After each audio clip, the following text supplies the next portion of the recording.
বড় সমস্যা হলো দেশের দুর্বৃত্তায়ন, অর্থ লুটপাটকারী। দেশে এত পরিমাণ অর্থ এই 17 বছরে 16 বছরে লুটপাট হয়েছে যে প্রায় বলছে হিসাবে ব্যাংক থেকে হিসাব আসছে প্রায় 2,00,000 কোটি টাকা শুধু লুটপাট হয়ে লোপাট হয়ে ব্যাংক হাত থেকে বিদেশে পাচার হয়ে গেছে।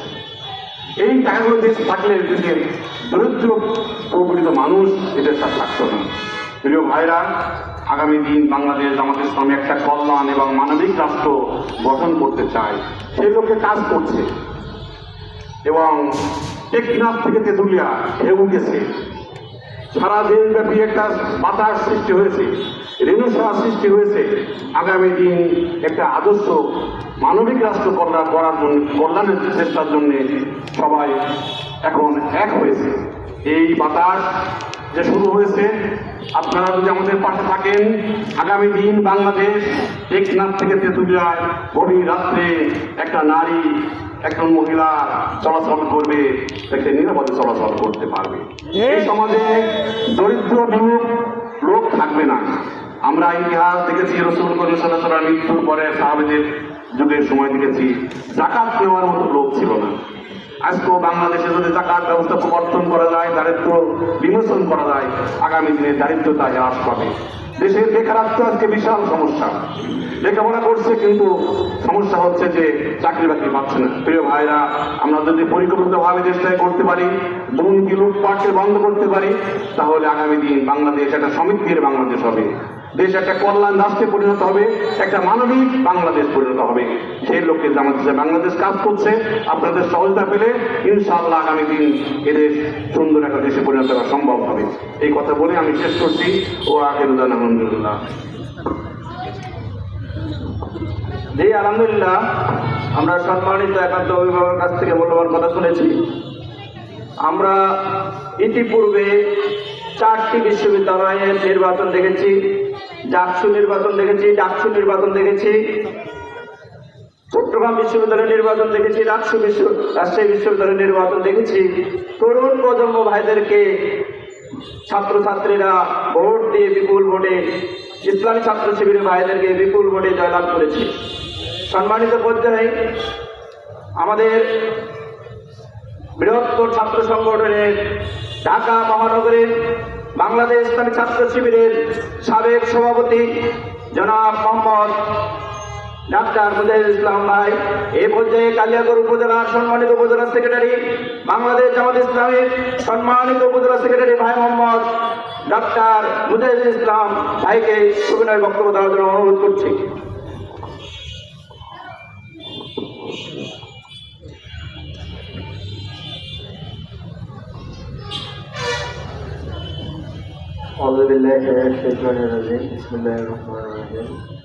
আলহামদুলিল্লাহি রাব্বিল আলামিন, আসসালাতু ওয়াসসালামু আলা সাইয়্যিদিল মুরসালিন ওয়া আলা আলিহি ওয়া সাহবিহি আজমাইন।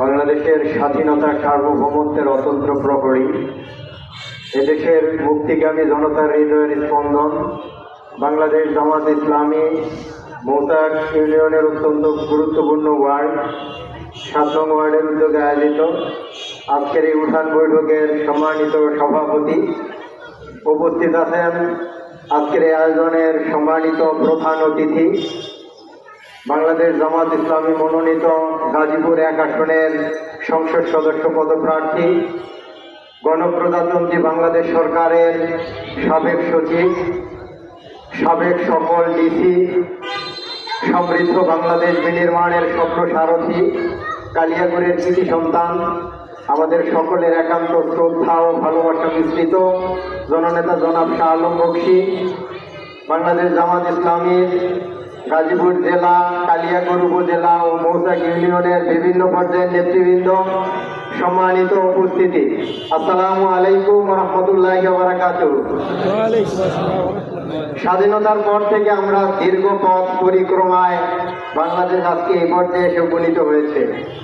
আজকে বাংলাদেশের পরে স্বাধীন হয়ে অনেক দেশ তারা বিশ্বের মানচিত্রে তাদের অবস্থানকে এত সুদৃঢ় করেছে, যেটি আমরা যখন দেখি তখন আমাদেরকে অনেক বেশি লজ্জা করতে হয়। এর পিছনে মূল কারণ কি? বাংলাদেশের মতো এত সুজলা সফলা এত সুন্দর প্রাকৃতিক সম্পদে ভরপুর, যে দেশের সবচেয়ে বড় সম্পদ হচ্ছে মানব সম্পদ, এই মানব সম্পদকে কাজে লাগিয়ে প্রাকৃতিক এই সম্পদের যথাযথ ব্যবহার নিশ্চিতের মাধ্যমে বাংলাদেশ পৃথিবীর অন্যতম একটি উন্নত দেশে পরিণত হতে পারে। কিন্তু আজকে যদি দেখা যায়, আমরা দেখি, তাহলে দরিদ্র দেশের সারিতে বাংলাদেশের অবস্থান একেবারেই শেষ পর্যায়ে পৃথিবীর মধ্যে। এটার পেছনে মূল কারণ কি? আমরা যারা রাজনীতিবিদরা কথা বলে, বিভিন্ন জায়গায় বিভিন্ন কথা বলে, তাদের কথা সত্য অসত্য যাই হোক না কেন, গবেষকরা যে কথাটা বলেছে এই কথার মধ্যে কিন্তু অসত্যের কোনো মিশ্রণ নেই। বাংলাদেশ গবেষক যারা নিরপেক্ষ অর্থে যারা গবেষণা করেছেন, একাধিক গবেষকরা তাদের ফাইন্ডিং দিয়েছেন, বাংলাদেশে আজকে এই অবস্থার পেছনে যতগুলো কারণ, তার মধ্যে একমাত্র কারণ, সবচেয়ে বড় কারণ হচ্ছে টপ টু বটম সৎ এবং অযোগ্য নেতৃত্ব, অসৎ এবং অযোগ্য নেতৃত্ব। অসৎ এবং অযোগ্য নেতৃত্বের কারণে আজকে বাংলাদেশ তলাবিহীন ঝুড়িতে পরিণত হয়েছে। স্বাধীনতার পর থেকে আজকে বাংলাদেশের একেবারে চূড়ান্ত সর্বোচ্চ জায়গা থেকে শুরু করে সর্বনিম্ন জায়গা পর্যন্ত রাষ্ট্র পরিচালনায় যারা অংশগ্রহণ করেছে, তারা চূড়ান্তভাবে অসততার পরিচয় দিয়েছে এবং তারা অযোগ্যতারও পরিচয় দিয়েছে। আমরা এই ধরনের অযোগ্য এবং অসৎ ড্রাইভার নিয়ে আমাদের এই গাড়িকে নিরাপদ গন্তব্যে কখনই পৌঁছাতে পারবো না। পারবো? কখনই সম্ভব নয়। একটি গাড়ি যদি হয় আর সেই গাড়ির যদি 100 জন যাত্রী থাকে, এই 100 জন যাত্রীর যদি ক্ষমতা থাকে, তার গাড়ির ড্রাইভার নির্বাচন করবে। সেই গাড়ির ড্রাইভার হিসেবে যদি 10 জন প্রার্থী থাকে, এই 100 জন যাত্রী কিন্তু সেই প্রার্থীকেই এই ড্রাইভার হিসেবে নির্বাচিত করবে, যে প্রার্থীটা সবচেয়ে বেশি যোগ্য, তিনি ভালোভাবে ড্রাইভ করতে পারবেন। তাই তো নাকি? সে যদি যোগ্য হয়, সে যদি সৎ হয়, তাহলে এই যাত্রীরা কিন্তু তাকে নির্বাচিত করবে, এটাই স্বাভাবিক। এই 10 জন প্রার্থীর মধ্যে যদি যাত্রীদেরকে ঘুষ দেয়, অবৈধভাবে নির্বাচিত হওয়ার চেষ্টা করে ড্রাইভার হিসেবে, যাত্রীরা কি ভোট দিবে? ভোট শুধু দেবে না, সে যদি অন্যভাবে বিকল্পভাবে ভোট চুরি করে অবৈধ কায়দায় গাড়ির ড্রাইভার হতে চায়, যাত্রীরা জীবন দিয়ে হলেও সেটা প্রতিহত করবে, করবে না? কারণ এই ড্রাইভারের উপর তার জীবন মৃত্যু জড়িত। সামান্য একটা গাড়ির ড্রাইভারের ব্যাপারে যদি আমরা এই ধরনের সিদ্ধান্ত নেই, গাজীপুর 1 আসনের মতো, এটি শুধু গাজীপুরের জন্য নয়, গোটা বাংলাদেশের জন্য একটি গুরুত্বপূর্ণ আসন। এই আসনের ড্রাইভার হিসাবে আমরা অবশ্যই অসৎ এবং অযোগ্য কোনো ড্রাইভার আমরা চাই না, চাই। আমরা বাংলাদেশের সমস্ত মানুষকে সঙ্গে নিয়ে নতুন একটি বাংলাদেশের স্বপ্ন নির্মাণ করতে চাই। তারই অংশ হিসাবে গাজীপুর 1 আসনে আমরা সবচেয়ে সৎ এবং যোগ্য একজন প্রার্থী নির্বাচিত করতে চাই। আমাদের প্রয়োজনে এই প্রয়োজন। আমরা সকল মানুষের কাছে এই কথাটা প্রথমত বোঝাবো, তাদের কাছে আমরা পৌঁছে দেব। ইতিমধ্যে সারা বাংলাদেশে দাড়িপাল্লার প্রতিযোগ তৈরি হয়েছে। বাংলাদেশ আমাদেরকে, মানুষ আমাদেরকে ভোট দেবে। আমি বিভিন্ন জায়গায় যখন ভোটার কালেকশনের জন্য গিয়েছি, গণসংযোগের জন্য গিয়েছি, অনেক মানুষ বলেছে যে ভোট আপনাদেরকে দেব আমরা, কিন্তু আমাদের একটা কথা আছে। বলছে এটা কি কথা? আমরা কি সত্যিকার অর্থে সঠিকভাবে ভোট দিতে পারবো কিনা? এটা হলো 1 নম্বর কথা বলেছে। 2 নম্বর বলেছে যে ভোট দেওয়ার পর সেই ভোটের সুষ্ঠু, সুন্দর, স্বচ্ছ এবং গ্রহণযোগ্য রেজাল্ট আপনারা নিশ্চিত করতে পারবেন কিনা। আমাদের পরিষ্কার বক্তব্য, গতকাল আমির জামাতের ব্যাপারে কথা বলেছেন, অত্যন্ত পরিষ্কারভাবে বলে দিয়েছেন, আমরা কোনো ধরনের দুর্নীতি করব না, আমরা ভোটের জায়গায় কোনো ধরনের অনিয়ম করব না এবং কোনো ধরনের অনিয়ম হতে দেব না।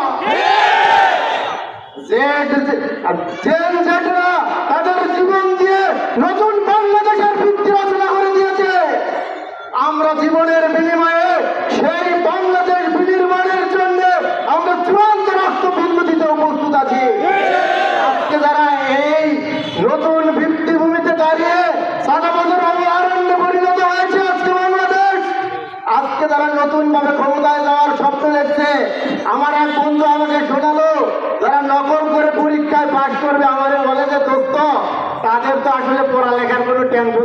কথা না।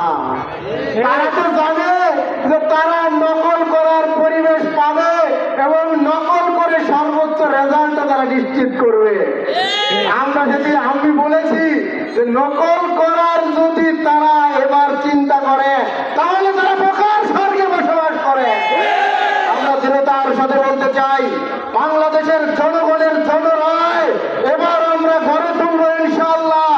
সৎ এবং যোগ্য প্রার্থীকে নির্বাচিত করে সুন্দর একটি বাংলাদেশ বিনির্মাণের স্বপ্ন আমরা যেটা দেখেছি সেটা বাস্তবে পরিণত করব।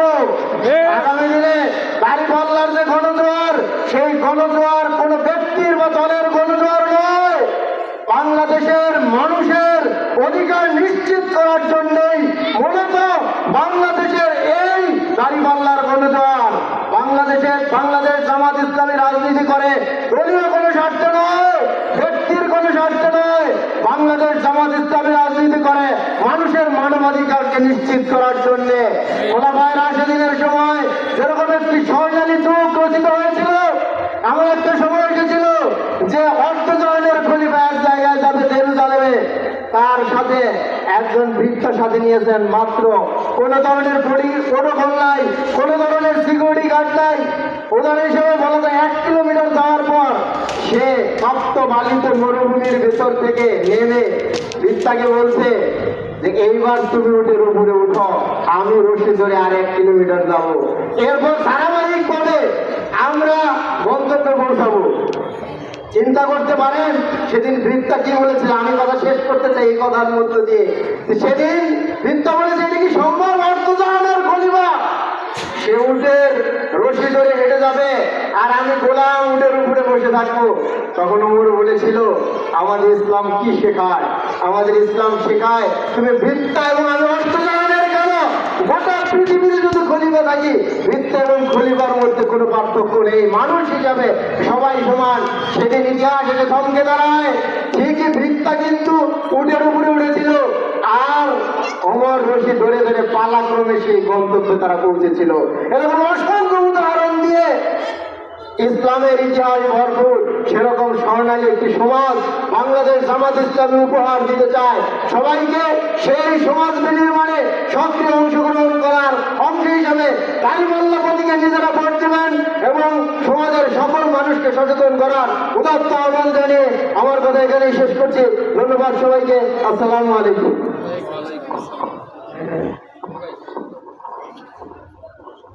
জি, আলহামদুলিল্লাহ।